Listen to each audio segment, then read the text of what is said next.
The following is a production of Neural Network Media and is completely AI generated. It is intended for entertainment and educational purposes only. Look,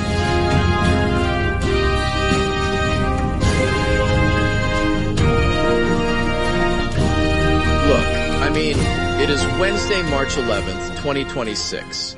I'm currently sitting in the barn. The smell of damp hay is very real. And Sarah is yelling from the porch that if the satellite dishes on the roof don't stop humming, she's going to melt them down for her kilns. Honestly, I'd let her do it. Oh, don't you dare, John. We need that uplink. I am coming to you live from the Panopticon in Manhattan, where the sun is reflecting off the park. And I am telling you, today is a busy, fascinating, and quite frankly, crucial show. We have a lot of developments to discuss. A lot to discuss.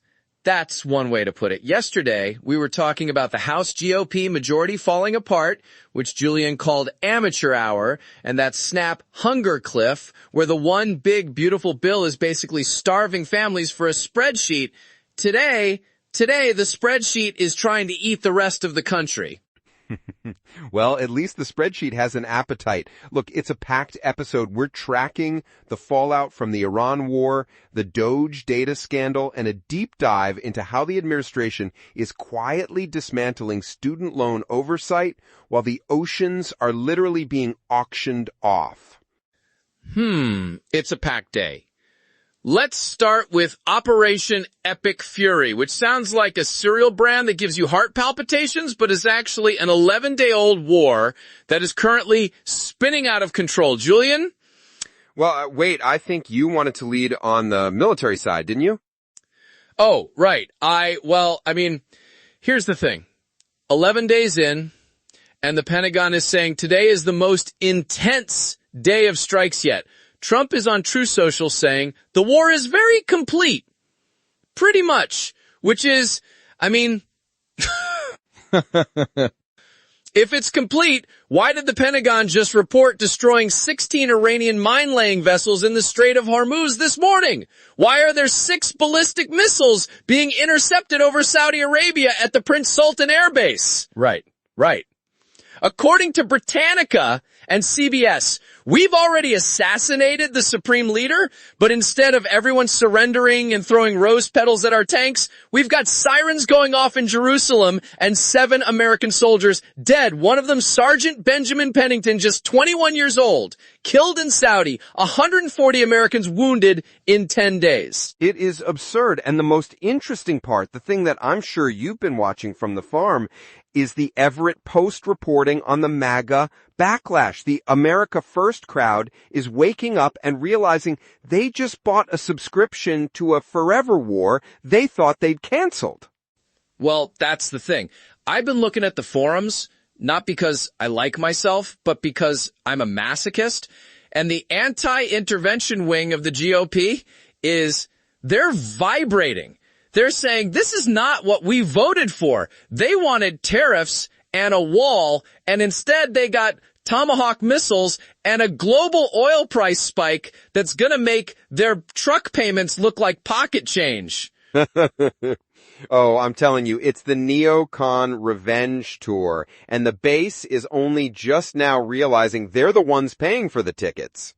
And while everyone is looking at the explosions in the Middle East, the administration is doing some very interesting work on the home front. Julian, I know you've been obsessive about this DOGE data grab. Oh, I am beyond obsessive, John. I am terrified.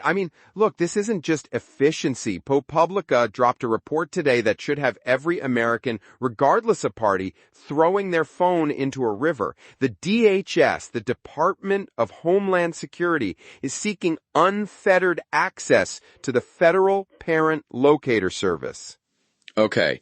For the people who don't spend their days reading federal statute, what is that? It is the database legally restricted to child support cases.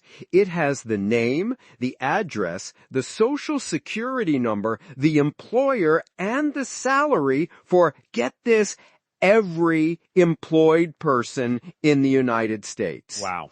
Every single one. And the DHS is arguing that national security statutes should overrule the privacy laws. They want to turn a child support tool into a mass deportation and surveillance engine. So they want a digital everything bagel of our lives. They want to know exactly where you work so they can cross-reference it with their deportation lists or, I don't know, their voter integrity squads. Exactly, and it gets worse. This week's court filings confirm that Elon's DOGE staff, the Department of Government Efficiency, actually accessed sensitive Social Security data and then, get this, shared it with a private political advocacy group, a group that is openly working to overturn election results in key swing states. It's legislative constipation, but for our privacy. They can't manage to get a budget passed. They can't keep the TSA funded, as we talked about yesterday. But they have the efficiency to leak your grandma's SSN to a PAC in Florida. It is disgusting. The Social Security Administration has already referred 2 DOGE employees for Hatch Act violations, but what does that even mean anymore? These guys treat the law like a suggested reading list. Right, and that leads us directly into what's happening at the State Department. Look, Jeremy Carl withdrew his nomination yesterday. This is a guy who is going to be the lead diplomat for the United Nations. Oh, the unprotected class author. Right, senior fellow at the Claremont Institute. In his book, he argues that the Civil Rights Act of 1964 is an anti-white weapon. He called Juneteenth a racial hustle on social media. Okay, right. And this guy was Trump's pick. He only withdrew because Republican Senator John Curtis joined the Democrats to block him. Just one Republican. The rest of them were perfectly fine with a guy who promotes the Great Replacement theory representing America on the world stage. It's the mainstreaming of white nationalist rhetoric as official governing philosophy, John. It's no longer the fringe, it is the floor. And Mike Johnson, the Speaker of the House, he's just... looking the other way? Or worse, he refused to condemn the explicitly Islamophobic remarks from his colleagues last week. It's white protectionism. That's the new term. They're not even pretending to be colorblind conservatives anymore. They are a religious nationalist party that views pluralism as a biological threat.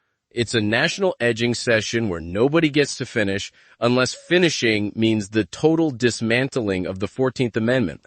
Speaking of the 14th Amendment, look, the Democrats aren't just sitting there. We have to talk about Christian Menefee. The guy from Texas. The guy from Texas. He won his special election in January with nearly 70% of the vote. He's just been appointed to the House Democrats' litigation task force. His whole platform, and I love this, is that the judiciary is the primary tool for checks and balances now. Right. Okay. So the plan is to sue them.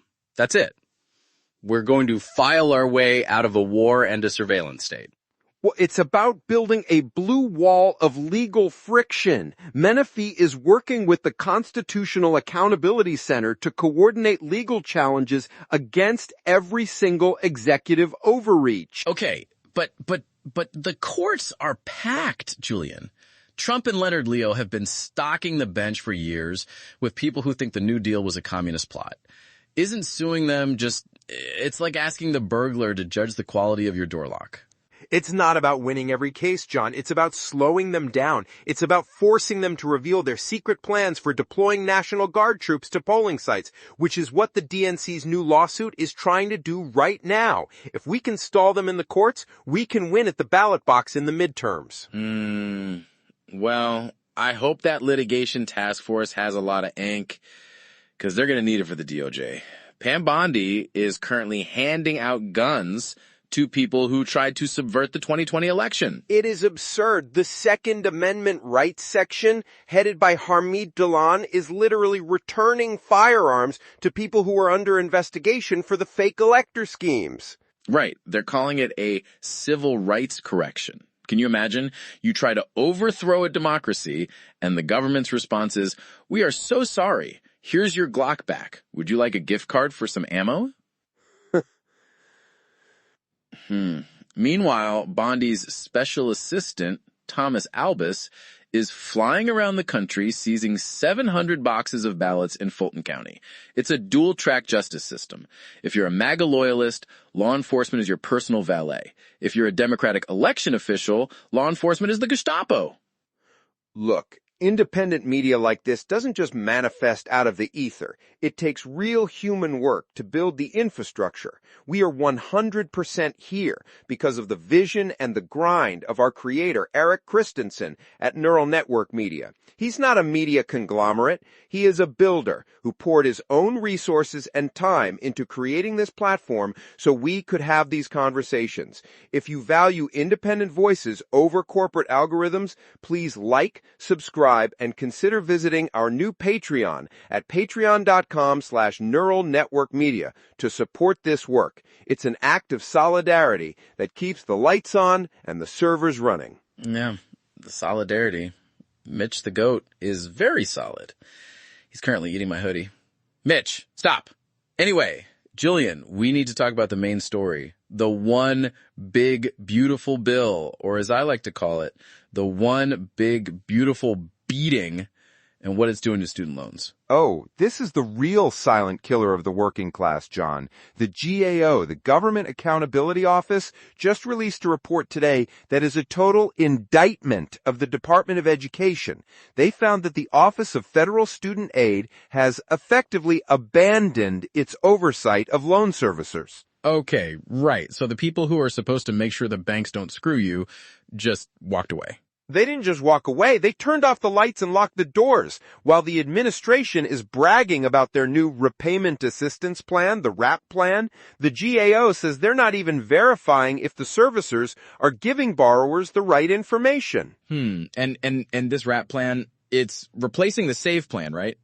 The one that actually helped people. Exactly. They are sunsetting the SAVE plan and replacing it with something that caps graduate loans at $20,500 annually and eliminates the Grad Plus program. It is a direct hit on social mobility. If you're a working class kid trying to get a master's degree, the federal government just told you to go find a predatory private lender and good luck with the interest rate. It's legislative constipation. They can't fund a school, but they can sure as hell fund a garnishment. The administration is preparing to resume 15% wage garnishments for 5.3 million borrowers currently in default. 5.3 million people. It is disgusting. And the Undersecretary of Education, Nicholas Kent, he's basically ignoring the GAO. He's pushing this forward because it's efficient. It's the same language they use for DOGE. Efficiency is just the new MAGA code word for abandoning the public interest to enrich industry friends. Right. It's the same thing with the climate crisis. While borrowers are getting their wages snatched, the federal government is failing to stabilize the collapsing home insurance market because, get this, they're too busy fast-tracking deep-sea mining. Oh, don't even get me started on the vacuum cleaners for the ocean floor. No, seriously, they are prioritizing the rush to mine the deep sea for battery minerals we wouldn't need as much of if we had a sane public transit policy, while veteran care and opioid addiction programs are being sidelined because of funding freezes. It's a systemic abandonment of public welfare, John. They are choosing the extraction of resources and the extraction of wealth from students over the basic health of the country. My thing is, how long do they think they can keep this up before the pressure cooker explodes? Well, maybe the explosion started yesterday in Georgia's 14th district, Marjorie Taylor Greene's old seat. The special election. Right. Trump's hand-picked guy, Clay Fuller, came in second. A Democrat, Sean Harris, came in first in a district Trump won by almost 40 points in 24. Look, that is a flashing red light for the MAGA movement. Even with Greene's endorsement, even with Trump's 200-plus endorsements this cycle, the Trump bump is hitting a wall of exhaustion. Or Maybe it's the fact that they're more interested in purging their own party than they are in governing. The Purge Tour in Kentucky, the fight with the House Freedom Caucus. They're spending all their energy on a civil war while the rest of the country is trying to figure out how to pay for eggs and home insurance. It's Operation Epic Fury, but for the Republican Party. They've assassinated their own moderates, and now they're surprised that the base is tired of the chaos. Well, here's the thing. We're sitting here on March 11th. We're 11 days into a war. We're 6 months into a government efficiency program that is just a mass surveillance scheme, and the people currently in power think they're winning. They aren't winning, John. They're overreaching. And as Christian Menefee and the Blue Wall are proving, every overreach is a legal opening. We have to keep the pressure on. Look, I want to believe you, Julian. I really do. But I'm looking at this GAO report, and I'm looking at the missiles over Saudi Arabia, and I think we're in a national edging session where the only thing that finishes is the middle class. Oh, stop it with the metaphors. We have a strategy. We have the midterms. We have the Black Book. Right. The Black Book. Is that where you keep the names of the people who actually know how to fix a student loan database? No, that's where I keep the dirt on the people who are breaking them. And I am telling you, the list is getting long. Well, that's the show for today. We covered the war, the data grab, the extremism in the State Department, and the fact that the Department of Education has basically joined a frat. A very expensive frat with 15% interest. Exactly. We'll be back tomorrow to talk about whatever other fires they've decided to light overnight. Jillian, go have some more of that Manhattan oxygen. I'm going to go make sure Mitch hasn't figured out how to use the credit card to buy premium grain. Good luck with that, John. And to everyone listening, stay sharp, stay angry, and stay in the fight. Democracy isn't dead yet. It's just in litigation. Look, it's... just don't let them take the child support data, okay? See you tomorrow. Good night. Mitch, stop.